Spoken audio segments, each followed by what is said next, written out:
किस तरह के पेशेंट जो हैं फीमेल्स अपने कंसर्न्स लेके आती हैं कि जो दौर जा रहा है, जो सोचा भी नहीं जा सकता, इस तरह की कोई ना कोई नई चीज़ जो है वो आती है। हमारे पास गायनेकोलॉजी में मैरिड खवातीन भी आती हैं, अनमैरिड खवातीन भी आती हैं और उनमें से बहुत सारी वर्किंग वुमेन भी होती हैं। शादीशुदा खवातीन जो कि प्रेगनेंसी हमल के साथ हमारे पास आती हैं, वो प्रॉपर डाइट नहीं लेती हैं, ऑर्गेनिक डाइट नहीं है, जंक फूड और कोल्ड ड्रिंक्स का इस्तेमाल ज़्यादा करती हैं, खून की कमी, हाई ब्लड प्रेशर और जेस्टेशनल डायबिटीज़ मेलाइटस जिससे हम कहते हैं, आम जुबान में कहते हैं कि हमल के दौरान शुगर का हो जाना। ऑर्गेनिक फूड आप किसे कहती हैं और क्या ज़्यादा खाने से बेबी की ग्रोथ अच्छी होती है या माई मोटी होती जाती है? ऑर्गेनिक फूड से मुराद आपकी फ्रेश वेजिटेबल्स, फ्रूट्स और दूध दही का इस्तेमाल और रोटी चावल। ऑब्वियसली ऑर्गेनिक फूड से मुराद है कि घर का खाना, कि घर का खाना खाएं और उसी से बच्चे को, बेबी का वेट गेन भी उसी से होता है।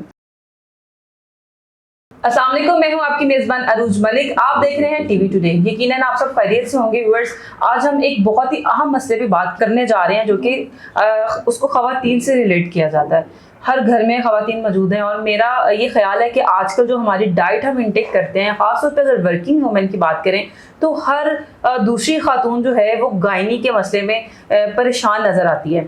इसी हवाले से आज हमारे साथ सीनियर गायनेकोलॉजिस्ट डॉक्टर शहजादी मौजूद हैं। आइए उनसे बात करते हैं, जानने की कोशिश करते हैं कि वो उनके पास किस किस तरह के पेशेंट्स आते हैं, उनके क्या कंसर्न्स हैं। फीमेल्स जो हैं वो अनमैरिड हैं, मैरिड हैं, क्या उनकी डाइट इफ़ेक्टिव है, क्या चीज़ क्या है कि जिस माहौल में हम रह रहे हैं उसमें रहना इंतहाई मुश्किल हो गया सेहत के हवाले से अगर देखा जाए, और शायद यही कॉज भी बनती है बेऔलादी की कि हम वक्त पे मर्ज को नहीं पकड़ते। आइए बात करते हैं डॉक्टर शहजादी से और आपको उनके तजुर्बात से मुस्तफीद करने की कोशिश करते हैं। अस्सलाम वालेकुम।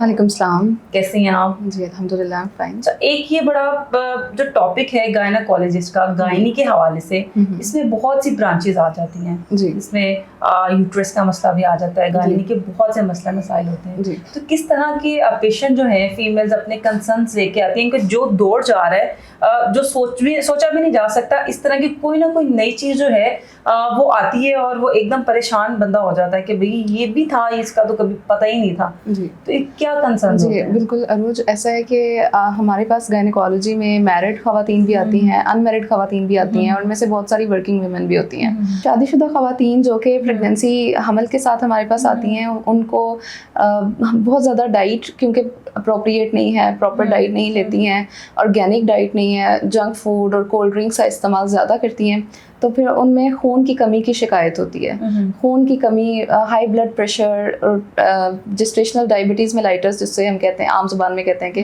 हमल के दौरान शुगर का हो जाना। ये सारे मसले मसाइल फिर हम दौरान हमल चेकअप के दौरान इनको आइडेंटिफाई भी करते हैं, इनके लिए टेस्ट करवाए जाते हैं और इनको ट्रीट किया जाता है। आपने ऑर्गेनिक फूड की बात की, ऑर्गेनिक फूड आप किसे कहती हैं और क्या ज़्यादा खाने से बेबी की ग्रोथ अच्छी होती है या माई मोटी होती जाती है? देखिए, इसमें ऑर्गेनिक फूड से मुराद आपकी फ्रेश वेजिटेबल्स, फ्रूट्स और दूध दही का इस्तेमाल और रोटी चावल। ऑब्वियसली और इसके अलावा जो आप बर्गर, पिज्ज़ा, इस तरह के जंक फूड लेती हैं, कोल्ड ड्रिंक्स का इस्तेमाल ज़्यादा करती हैं, तो उनमें न्यूट्रिएंट्स नहीं होते, तो उनसे वेट गेन होता है और वेट गेन के साथ फिर जेस्टेशनल डायबिटीज़ मेलाइटस और हाइपरटेंशन की तरफ भी ऑब्वियसली पेशेंट जाता है।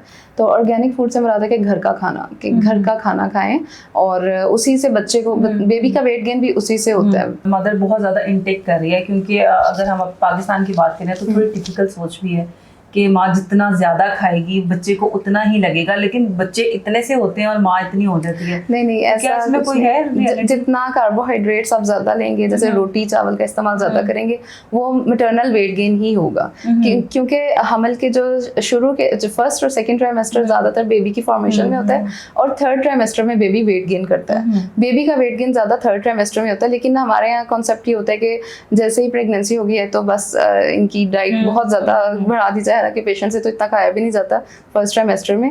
तो फर्स्ट और सेकंड ट्राइमेस्टर में मदर का इतना ज़्यादा वेट गेन नहीं होना चाहिए। थर्ड ट्राइमेस्टर में एक्चुअली मैटरनल वेट गेन और बेबी का वेट गेन। फर्स्ट स्कैन आप कब रिकमेंड करती हैं? फर्स्ट कितना स्कैन जो है, कुछ लोग बहुत ज़्यादा डॉक्टर कर देते हैं स्कैन वगैरह के लिए, तो आप क्या रिकमेंड करती हैं? First ultrasound ideally 7 to 11 weeks के दरमियान में होना चाहिए, बिकॉज 7 वीक्स पे बेबी की हार्ट बीट देखने के लिए अल्ट्रासाउंड किया जाता है, और उसी को 7 to 11 वीक्स के दरमियान जो स्कैन होता है उसी को डेटिंग स्कैन भी बोला जाता है। तो डेटिंग स्कैन हमें चाहिए होता है। उसके बाद हमें 20 वीक्स पे एक अनॉमली स्कैन की ज़रूरत होती है। अगर ये प्रेगनेंसी स्मूथ लाइन चल रही है, कोई मसले नहीं है, तो हमें एक डेटिंग स्कैन चाहिए, एक अनॉमली स्कैन 20 to 22 वीक्स पे हम कराते हैं, और इसके अलावा 32 वीक्स पे बेबी के लिए डॉपलर अल्ट्रासाउंड या बायोफिजिकल प्रोफाइल करवा लिया जाता है। डेटिंग स्कैन की टर्म क्यों यूज़ की जाती है? बिकॉज बहुत सारी ख़वातीन अपनी माहवारी की जो लास्ट पीरियड्स की डेट होती है वो भूल चुकी होती हैं। तो हमें इससे हमें डिलीवरी की डेट के लिए जो आइडिया लगाना होता है या जो हमारी कैलकुलेशन होती है, उसके लिए हमें लास्ट मेंस्ट्रुअल पीरियड्स की डेट जो है वो एक्यूरेट होनी चाहिए। अगर पेशेंट को याद नहीं है तो हम जो फर्स्ट डेटिंग स्कैन करवाते हैं उससे हम बेबी की एक्सपेक्टेड डेट ऑफ डिलीवरी निकालते हैं। क्या हर मंथ में स्कैन ज़रूरी है? तो रेज बेबी के लिए डेंजरस नहीं हो सकती? नहीं, अल्ट्रासाउंड की रेस बेबी के लिए डेंजरस नहीं होती, इसीलिए तो अल्ट्रासाउंड कराया जाता है। हर मंथ अल्ट्रासाउंड की ज़रूरत नहीं होती। हमें through out pregnancy 3 to 4 scans की ज़रूरत होती है, अगर एक विदाउट एनी कॉम्प्लिकेशन प्रेगनेंसी चल रही है। अच्छा, एक यूनिक चीज़ भी मेरे इल्म में आई कि लाजमी नहीं है प्रेगनेंसी यूरिन में ही शो हो, ब्लड में भी होती है। बीटा HCG, बिल्कुल बीटा HCG टेस्ट करवाया जाता है, जो कि बेबी का हार्मोन मैटरनल सर्कुलेशन यानी माँ के ब्लड में आता है। तो जिन प्रेगनेंसीज में हमें बीटा HCG की मॉनिटरिंग चाहिए होती है उसमें फिर हम बीटा HCG करवाते हैं। अच्छा, जो लोग कंसीव नहीं कर पाते, जो ख़वातीन, उनकी क्या रीज़न होती हैं, उनके क्या कंसर्न होते हैं, उनकी क्या वजूहात क्या बनती हैं? इसके लिए हम इनफर्टिलिटी की टर्म इस्तेमाल करते हैं, और इनफर्टिलिटी के लिए हस्बैंड और वाइफ दोनों के फैक्टर्स शामिल होते हैं। तो इसके लिए हमें हस्बैंड और वाइफ दोनों का वर्कअप करवाना होता है। कुछ हस्बैंड की तरफ से कॉजेज़ होती हैं, मेल फैक्टर, और कुछ फीमेल फैक्टर्स ऑफ इनफर्टिलिटी होते हैं। फीमेल्स में ज़्यादातर पीरियड्स की इरेगुलरिटी की वजह से, हार्मोनल डिस्टर्बेंस की वजह से, और बाज़ औक़ात अंडादानी या ट्यूब्स की प्रॉब्लम्स की वजह से भी प्रेगनेंसी नहीं हो रही होती। किस किस तरह की प्रॉब्लम्स होती हैं और क्यों होती हैं? कि डाइट इंटेक कैसी होती है, रीजंस क्या बनते हैं? बिल्कुल, पीरियड्स की इरेगुलरिटी में तो आजकल आपको पता है हर दूसरी से तीसरी बच्ची जो है पॉलीसिस्टिक ओवेरियन सिंड्रोम PCOS का शिकार होती हैं। और PCOS की जो मेन रीज़न है उसमें लाइफस्टाइल फैक्टर्स बहुत ज़्यादा काउंट करता है, यानी आपकी डाइट और आपका सेडेंट्री लाइफस्टाइल, कि आप टाइम पे सोना, जागना, आपका स्लीप वेक साइकिल, हर चीज़ डिस्टर्ब होने की वजह से PCOS ज़्यादा रेजिस्टेंट हो जाता है, और PCOS की वजह से फिर कंसीव करने में भी प्रॉब्लम होती है। क्या ऐसी ख़वातीन को क्या इंटेक करना चाहिए? अगर हम लिक्विड फॉर्म में कहते हैं कि अच्छा ये अगर एक चीज़ अपनी डाइट में हम शामिल कर लें तो बहुत से, और थोड़ा सा सोने की रूटीन ठीक कर लें तो आपके जो ये सर्कल है वो बेहतर हो सकता है। बिल्कुल, PCOS के पेशेंट्स को ट्रीट करने के लिए हम उन्हें सबसे पहले लाइफस्टाइल मॉडिफिकेशंस एडवाइस करते हैं, जिसमें कि आपकी डाइट भी आ जाती है और आपकी फ़िज़िकल एक्टिविटी मींस एक्सरसाइज भी इंक्लूड होती है। डाइट में अब आप इसमें बहुत बेहतर होता है कि अगर आप सारा जंक फूड और कोल्ड ड्रिंक्स और बहुत ज़्यादा शुगर इंटेक अपना कम करें, और जिसमें कि आमतौर पे हम पेशेंट को 3 समझाने के लिए कहते हैं कि चीनी, चावल, चिकनाइयाँ और चिकन। इवन अगर घर में भी कोई चीज़ बनाई जा रही है तो इतना ऑयली ना हो, बहुत ज़्यादा ऑयली ना हो, ये चीज़ें अवॉइड करें। और स्लीप वेक साइकिल अपना सेट कीजिए, टाइम पे सोएं, टाइम पे जागें, स्ट्रेस कम लें, और इन सारी चीज़ों से इंशाल्लाह ताला मतलब आप वेट रिडक्शन की तरफ जाते हैं। और PCOS के पेशेंट को weight reduction is the key of treatment. उसको अगर वेट रिडक्शन नहीं करेंगे आप ट्रीटमेंट सक्सेसफुल नहीं होगा। अगर हम बात करें अनमैरिड ख़वातीन की तो बच्चियों को बहुत ज़्यादा ये भी होता है कि हम मेंटेन रखें अपने वेट को, और वो खाली पेट जो है लीमू को पानी में मिला के पीती हैं। तो क्या इससे भी कोई बच्चादानी इफेक्ट होती हैं, या नीज का कोई, हड्डियों का कोई मसला शुरू हो जाता है?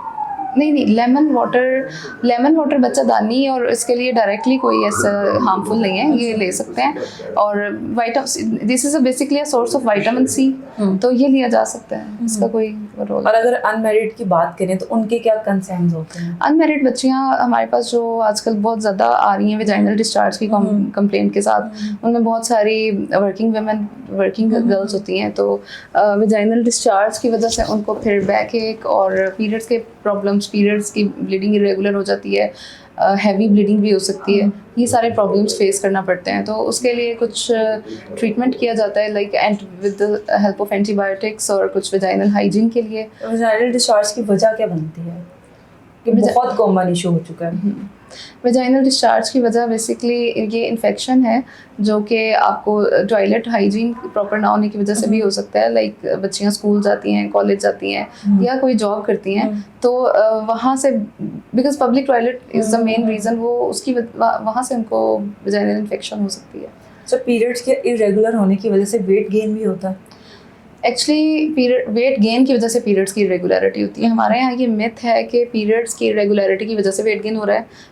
This is vice versa. Like weight gain की वजह से आपके हार्मोनल डिस्टर्बेंस आ रही होती है और उसकी वजह से फिर पीरियड्स की इरेगुलरिटी होती है। That is a manifestation, that is a symptom कि पेशेंट हमारे पास इस कंप्लेंट के साथ आ रहा होता है कि जी पीरियड्स इरेगुलर हो गए हैं, तो फिर हम अल्ट्रासाउंड्स भी करवाते हैं, कुछ हार्मोन्स के टेस्ट करवाए जाते हैं और ये लाइफस्टाइल मॉडिफिकेशंस पर इसीलिए हम पेशेंट को एडवाइस कर रहे होते हैं। लेकिन अगर किसी गायनेकोलॉजिस्ट के पास कोई चला जाता है तो बहुत सी ऐसी हैं कि जो बहुत ज़्यादा टेस्ट वगैरह करवा के और वो टेस्ट भी उन्हीं के पास हो रहे होते हैं, तो क्या ये गलत नहीं है कि इतने टेस्ट बनते हैं कि हर चीज़ का डिफरेंट नहीं है, ये टेस्ट करवा के आ जाएं आप? देखिए, जो PCOS के पेशेंट्स होते हैं इनके टेस्ट थोड़े एक्सपेंसिव होते हैं, लेकिन ये ज़रूरी नहीं कि आपने उन्हीं गायनेकोलॉजिस्ट के पास करवाने हैं। आप कहीं किसी भी अच्छी लैब से करवा सकते हैं और बहुत ज़्यादा टेस्ट तो रिक्वायर्ड नहीं होते। कुछ हार्मोन्स के टेस्ट होते हैं जो कि 3 और 4 मेजर हार्मोन्स होते हैं, उनके टेस्ट होते हैं बस। इसके अलावा एक अल्ट्रासाउंड की ज़रूरत होती है। अच्छा, जो मैरिड ख़वातीन हैं, क्या मेल में मसाइल की वजह से भी प्रेगनेंसी नहीं होती, या सिर्फ क्योंकि जिस माशरे में हम रहते हैं वहाँ पे सिर्फ खातून को ही कसूरवार ठहराया जाता है कि जो मसला भी है वो इसी की वजह से है और ताने भी मिलते हैं, तो इसमें क्या मेल्स की वजह से भी ऐसा होता है? बिल्कुल, जैसे मैंने पहले आपको बताया कि इनफर्टिलिटी में मेल और फीमेल दोनों फैक्टर्स देखने होते हैं, लेकिन हमारी सोसाइटी में कल्प्रिट फीमेल को ही समझा जाता है और कुछ मर्द हजरात तो अपना टेस्ट करवाने से भी अवॉइड करते हैं और कुछ ईगो के प्रॉब्लम्स आ जाते हैं। लेकिन ऐसा नहीं होता। मेल का भी बहुत सारा रोल होता है, मतलब mail factor infertility it's a separate thing और वो है, और इसके लिए डॉक्टर को ही काउंसल करना पड़ता है पेशेंट को, उसके घर वालों को। सब TV टुडे की जो व्यूवर्स हैं, जो ख़ास तौर पे ख़वातीन आपको देख रही हैं और बहुत ज़्यादा परेशान हैं और जानना चाहती हैं कि अगर आपको अप्रोच किया जाए तो आपकी अवेलेबिलिटी कहाँ पे होगी? तारा रफ़ीक वेलफेयर हॉस्पिटल में 5 to 8 PM तक चेकअप कर रही होती हूँ और मंडे टू सैटरडे मेरे डेज़ हैं। और इसमें अगर किसी भी खातून को प्रेगनेंसी रिलेटेड या कोई अनमैरिड बच्ची है, पीरियड्स की रेगुलरिटी या कोई भी फाइब्रॉइड, किसी किस्म का भी कोई गायनी का प्रॉब्लम है, वो मेरे पास तारा रफ़ीक वेलफेयर हॉस्पिटल में Monday to Saturday 5 to 8 PM आ सकते हैं। TV टुडे के व्यूअर्स को क्या मैसेज करना चाहेंगे, जो ख़वातीन हैं, जो घरेलू बच्ची हैं, जो जॉब होल्डर्स हैं, कि उनको क्या एहतियात करनी चाहिए और क्या चीज़ें जो हैं वो अपनी डाइट में अगर इंक्लूड कर लें तो वो बहुत से मसाइल से बच सकती हैं? देखिए, चूँकि जैसे गर्मी का सीज़न है, बहुत ज़्यादा गर्मी है, इसमें सबसे पहले तो अपने आप को हाइड्रेटेड रखें, मतलब पानी का इस्तेमाल बहुत ज़्यादा करें। और इसके पानी ठंडा, या क्योंकि ठंडा पानी भी, बहुत ज़्यादा ठंडा पानी भी इंटेक किया जाता है? बहुत ज़्यादा ठंडा पानी, मतलब नॉर्मल पानी जो आपसे इजीली लिया जा सके। और इसके अलावा फ्रूट्स और वेजिटेबल्स का इस्तेमाल बहुत ज़्यादा करें। और इसके अलावा मैं आपके चैनल के तवस्सुत से सारे लोगों को ये पैगाम देना चाहती हूँ कि मुख्तारा रफ़ीक वेलफेयर हॉस्पिटल में हम ज़कात और खैरात के मुस्तहिक लोगों का इलाज बिल्कुल फ्री करते हैं। इसमें दौरान हमल checkup, normal delivery, even C section भी बिल्कुल मुफ्त किया जाता है। और इसके अलावा जो ख़वातीन बहुत ज़्यादा अफोर्डेबिलिटी, जिनकी बहुत ज़्यादा अफोर्डेबिलिटी नहीं है, तो वो भी यहाँ पे आ सकती हैं। उनके लिए स्पेशल डिस्काउंट करते हैं और बहुत बाकी हॉस्पिटल्स की, लाहौर के बाकी हॉस्पिटल्स की निस्बत बहुत मुनासिब चार्जेस में यहाँ पे क्वालिटी सर्विसेज दी जाती हैं, स्टेट ऑफ द आर्ट सहूलतें हैं। और बाकी ज़कात के जो मुस्तहिक अफराद हैं उनके लिए तो बिल्कुल फ्री है।